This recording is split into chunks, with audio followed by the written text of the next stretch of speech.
இன்றைக்கான எபிசோடில் big pass வந்து அழகாக ஒரு குறும்படம் வந்து போட்டு விட்டார். அதான் நான் தான் பெரிய பருப்பு, நான் தான் பெரிய ஆள், எனக்கு தான் அதிக கைதட்டல் வரும், ஏன்னா நான் தான் இந்த பிக் பாஸ் ஷோவிலே வந்து அறுத்து தள்ளுறேன், கிழிச்சு சொல்கிறேன் அப்படின்னு சொல்லி ஒரு 3 பேர் இருக்காங்களே, அவங்களோட முகத்தில் பிக் பாஸ் வந்து குறும்படம் போட்டு கிழிச்சு விட்டார்.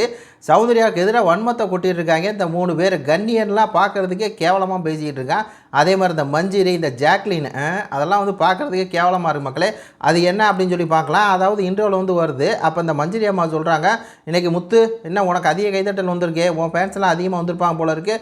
அதே மாதிரி ஜாக்லின் உனக்கு கைதட்டல் வருது, உன் ஃபேன்ஸ்லாம் வந்திருப்பாங்க போல இருக்குது அப்படின்னு ஒரு நக்கல் தோனியில் வந்து அது பேசுது. அந்த மஞ்சிரியை பார்க்கும்போது நம்மளுக்கு கடுப்பாகும். உடனே வந்து இந்த கண்ணியன் சொல்கிறாப்புல, இங்கே வந்து என் ஃபேன்ஸ் வந்தாலும் சரி, ஜாக்லின் ஃபேன்ஸ் யார் வந்தாலும் சரி, சௌந்தர்யாவுக்கு தான் கைதட்டல் அப்படின்னு சொல்லி அவன் வந்து வன்மத்தோட ஒரு இதில் தான் பேசுகிறான். மூஞ்சியை பார்த்தாலே தெரியுது. உடனே ஜாக்லின் வந்து சொல்கிறாங்க, அதான் எனக்கு வந்து அன்ஃபேராக இருக்குது, இருக்கும் உனக்கு அன்ஃபேராக இருக்கும் அப்படிங்கிற மாதிரி இருக்குது. உடனே இந்த மஞ்சள் ஏன் சும்மாவே இருந்துட்டு கைதட்டல் வாங்குறனாலயா? ஐயோ பெரிய கண்டுபிடிப்பு. இந்த ஆணவ திமிரில் தான் தான் பெரிய இந்த என்னமோ இன்றைக்கி பெருசாக கிழித்து தள்ளிட்டோம், இன்றைக்கி அப்படியே நம்ம கழட்டி தள்ளிட்டோம், விளாண்டது ஃபுல்லாக கிறுக்குத்தனமான கேமு. வாய் இருக்குது, அன்சிதா சொல்லியிருக்கோம், வாய் இருக்குது அப்படின்னு என்ன வேணால் பேசலாம் அப்படின்னு சொல்லி பேச தெரியும் அப்படின்னு சொல்லி அந்த மாதிரி பேசியிருந்தீர. நீ ஏதோ ஒரு பாயிண்டை கிழிச்சு தள்ளின மாதிரி பேசிட்டு உட்காந்துருக்குற.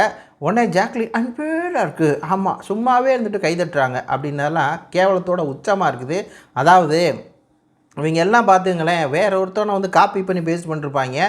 இந்த முத்துக்குமாரன் வந்து சாலமன் பாப்பையா, அதே மாதிரி இந்த அம்மா மஞ்சரி வந்து ஒரு லேடி ஸ்பீக்கர் இருக்காங்க, அவங்கள மாதிரியே பேசு. ஜாக்லின் வந்து ஒரு ஃபேக்லின் மாதிரி பச்சோந்தி நேரம். இவங்கெல்லாம் அவங்க வேறு ஒருத்தவங்க மாதிரி காப்பி பண்ணுறாங்க. சௌந்தர்யா தான் ஒரிஜினலாக அவங்க வாய்ஸில் அவங்களுக்கு எப்படி இந்த கேம் விளாடணுமோ அந்த மாதிரி ஒரிஜினலாக இருக்காங்க. ஒரிஜினலாக இருக்கவங்க பார்க்கும்போது மக்களுக்கு சப்போர்ட்டு கொடுக்க தான் செய்வாங்க. அப்படி மக்கள் சப்போர்ட் வந்து சௌந்தர்யாவுக்கு வருது, சௌந்தர்யா கைதட்டல் கிடைக்கிது அப்படின்னு சொல்லி இந்த ஜாக்லின் வந்து வன்மத்தில் வந்து பேசிகிட்டு இருக்கு. அதுக்கு முத்துக்குமரன் ஏதோ வந்து நான் எதனால் கைதட்டல் வரும்னு தெரியுமா, நான் ஏதோ கதை விட்டுருப்பான், அதை வந்து பிக் பாஸே கட் பண்ணிட்டார். இவன் ஒரு கதை அடித்து விட்டா அப்படின்னா மக்களுக்கு அதிலே கேட்க முடியாதுன்னு. இன்னொரு பக்கம் ஜாக்லின் வந்து அவள் ஷிஃப்ட் ஆகிட்டா அப்படின்னு சொல்லி இன்னும் வன்மத்தை வந்து கொட்டி இருக்குது.